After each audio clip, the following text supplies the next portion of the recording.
I want that noise in my Clubsport. Listen to it now.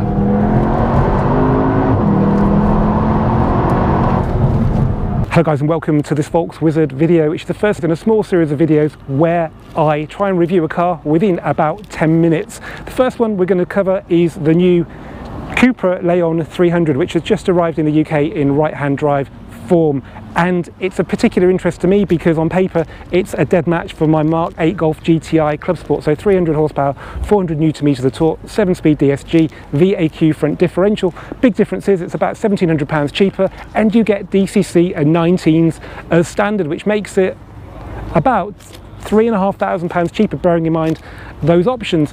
So I've come down here to Millbrook Proving Ground to get a first drive in this car to share with you guys, because there's been a lot of interest in this car on social media, and understandably. So let's have a closer look at the Cupra Leon 300. Okay, we're going to have a look at the outside, then the inside, then go for a drive on Millbrook's very challenging hill course.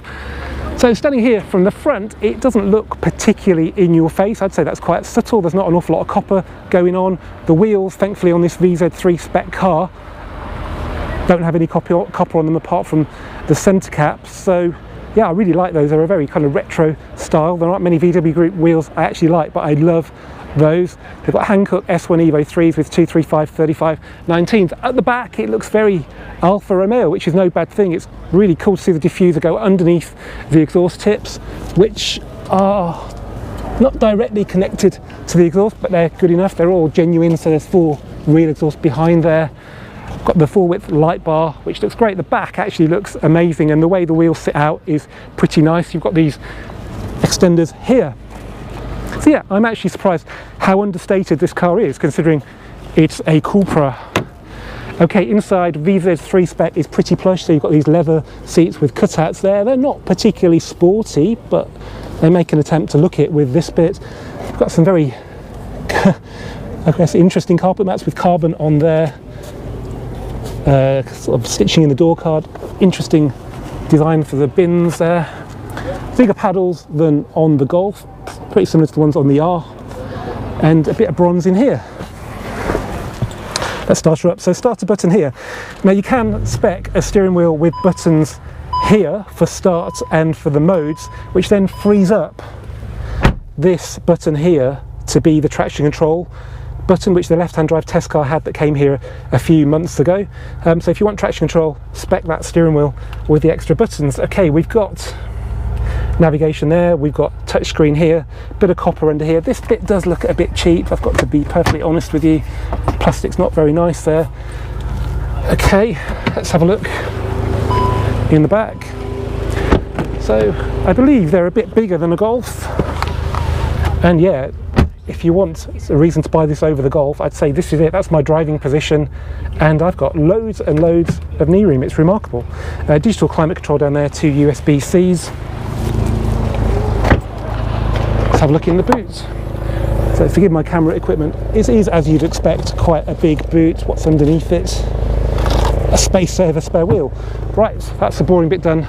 Now let's go and drive the Cupra Leon 300 on Millbrook's challenging hill course. Okay, here we are driving Millbrook's famous hill course in the Cupra Leon. I've put it in Cupra mode, which puts the standard DCC dampers in their firmest mode. It is pretty firm, as you can hear now, in this mode, but I think this is a really gnarly circuit, so it's probably the best mode for it. It's not like your normal road, which should be better suited to sport mode. We've got 300 horsepower, 400 Nm of torque, 7-speed DSG, VAQ front differential as well, so it's exactly the same recipe as in my Clubsport. But how does it differ? Well, there's not a lot in it, that's all I can say, and that's a good thing really, because the Clubsport is my favourite GTI.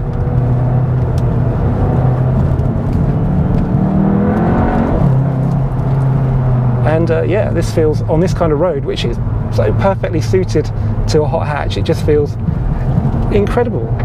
I mean, there is still a bit of compliance to it in Cupra mode. There's some imperfections here, and you know, it's alright, it's not banging and crashing.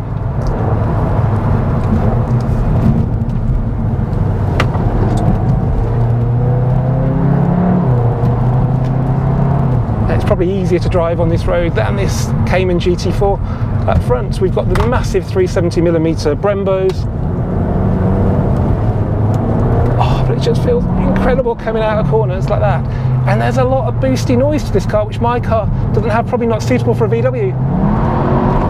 Does that Darth Vader, sounds ace. We've got pops and bangs as well, just like mine. But yeah, I want that noise in my Clubsport. Listen to it now.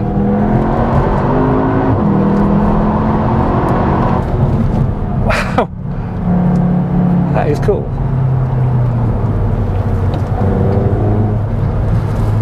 So yeah, it's not really a proper test of the car on here because this is just so different to a normal road, but this car feels just great. It doesn't feel understeery, doesn't feel wayward, just feels like just a lot of fun. And I think if you want a Cupra, that is exactly what you expect.